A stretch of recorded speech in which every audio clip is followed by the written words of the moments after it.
Kamalji, let me take over. Yeah, sure. I understand the question. So the question was this, Okay. that our listeners' parents were here in the United States on a tourist visa.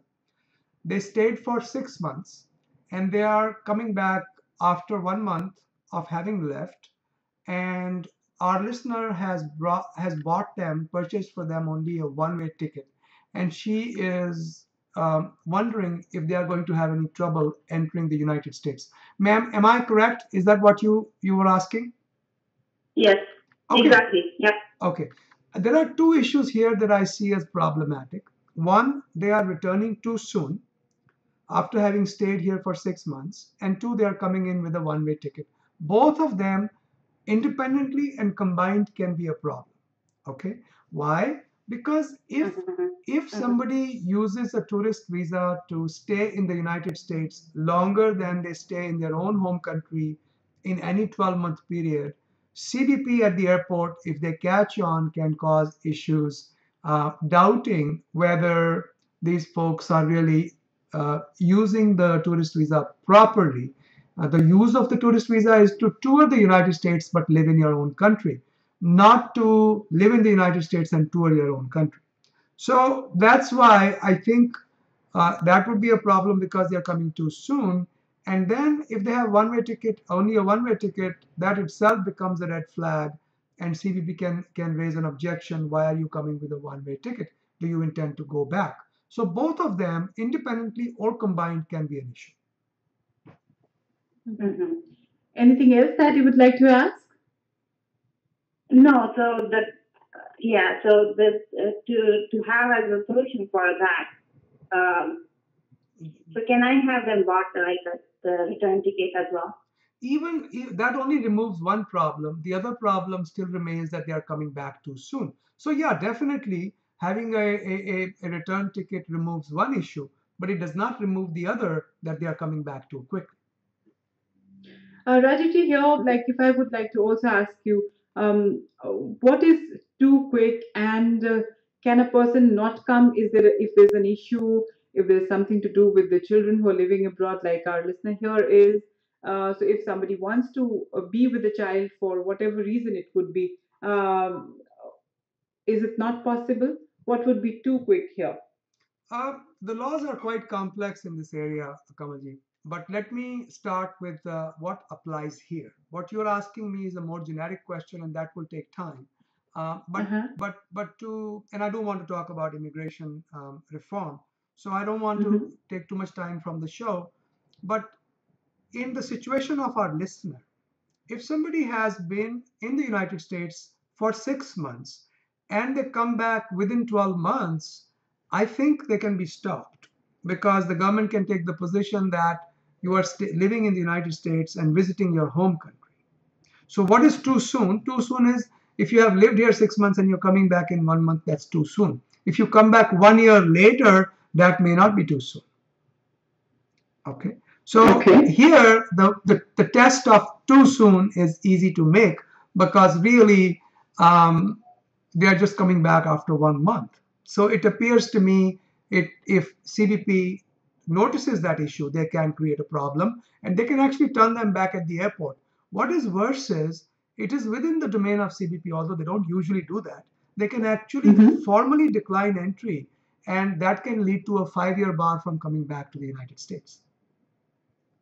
Okay, okay. But whatever the issue may be, however urgent it could be, they would still see the time? No, that is not quite right.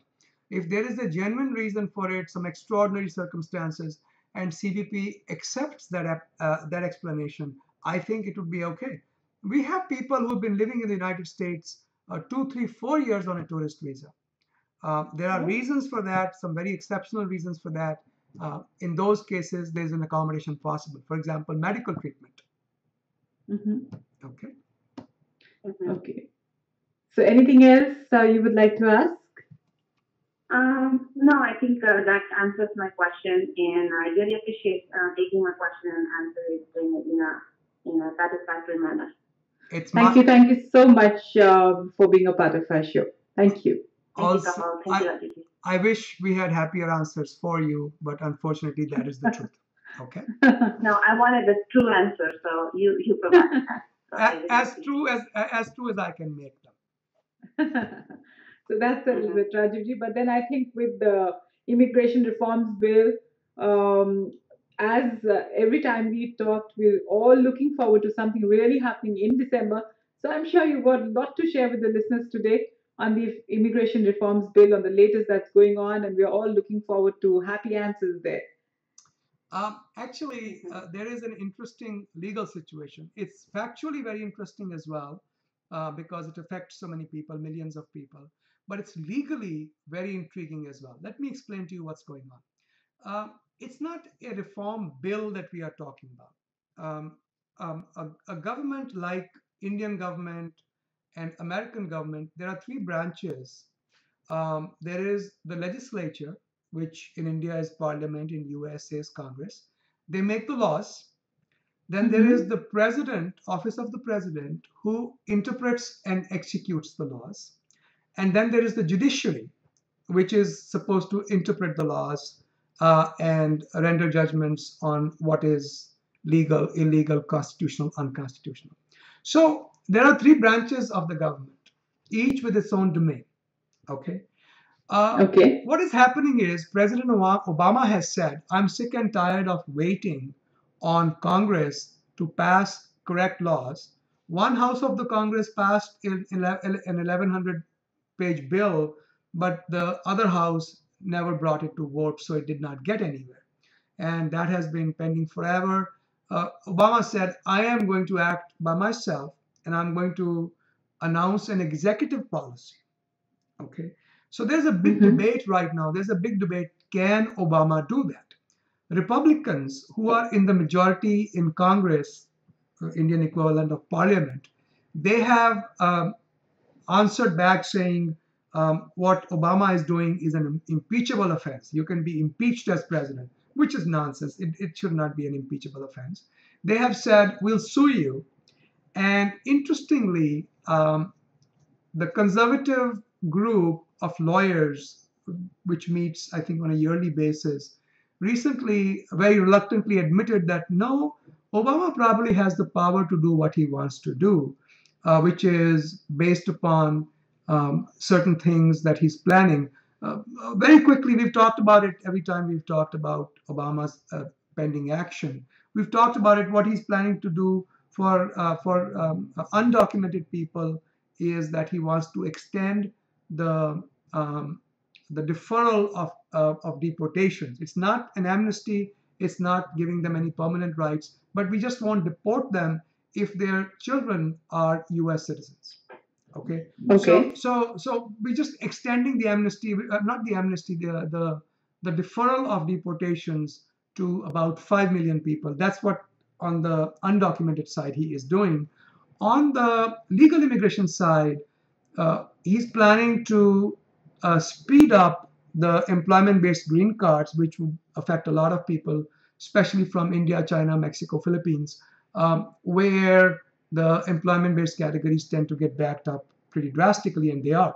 So we are looking forward to that. The question is, can President do that? And Congressional Research Office, which is an office that is charged with the responsibility of researching issues, uh, Okay. has mentioned that yes, he can within certain limits.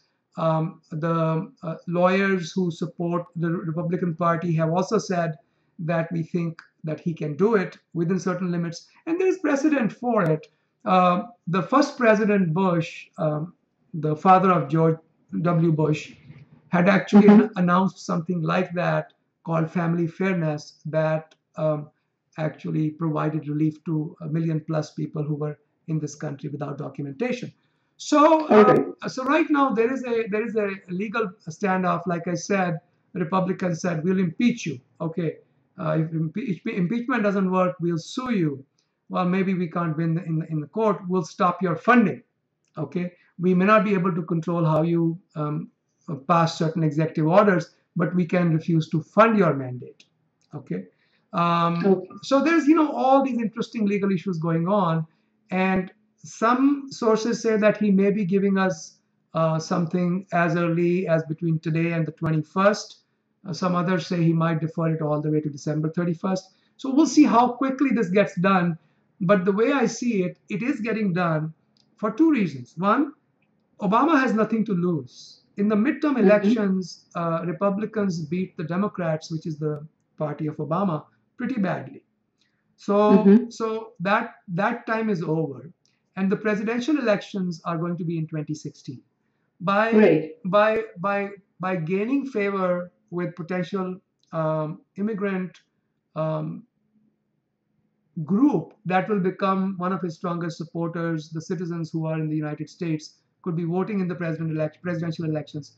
He's got everything to gain for the future of Democratic Party and nothing to lose. So I think this is going to happen. Uh, Whatever the Republicans try to do, I think this is going to go forward. But we'll see. It looks like we are pretty close to something happening.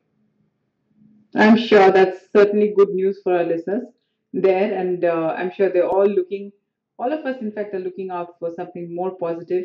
And with December, that is the time we were all hoping for some changes. So I'm sure there are going to be a lot many changes there. So Rajivji, can we move on to a question? Another question here, another query from our listener. Most certainly. Go ahead, please. It says, I am on H1B and my wife is on H4. My company had recently filed for green card. It has been 6 months since the petition has been filed. My wife has about 5 years of work experience back in India. She is interested to work here now. What are the possibilities of her getting a job in the United States? As my GC is in progress, can she start looking for a job once my I-140 is approved? What he is probably referring to is a pending regulation that would permit H4 holders to work if the H1 holders' green card is sufficiently advanced. That regulation has not Right. been passed. So your wife's only option is to qualify under H1 or perhaps something like a CPT, curricular practical training, if she starts going to school. There is no third option that I can think of. Of course, if the regulation that's pending, if it passes, then your wife, depending upon what the final shape of the regulation is, she would have other options. But right now, she's like everybody else. H1, CPT are the only two obvious options. All right, okay. So these were the queries, Rajivji, this one and the one our listener shared with you. So today on our show, thank you so much for your time and for being a part of our show, Chat and Chai, once again. Thank you for having me, Kamji. Every other Thursday at 12:30 p.m. Eastern Standard Time, we host free community conference calls. Everybody is welcome to join. Some people post questions ahead of time. You can take membership in our forums. All of the details are there on our website, immigration.com. You can take membership ahead of time, and it's instantaneous. It happens right away. And post your questions beforehand, or you can just log in. The phone number and all are provided: 202-800-8394, 12:30 Eastern Standard Time every other Thursday. We have free apps for both Apple iOS platform for your iPhones and iPads, as well as for Android. Just look for immigration.com, the period dot, and the application should show up.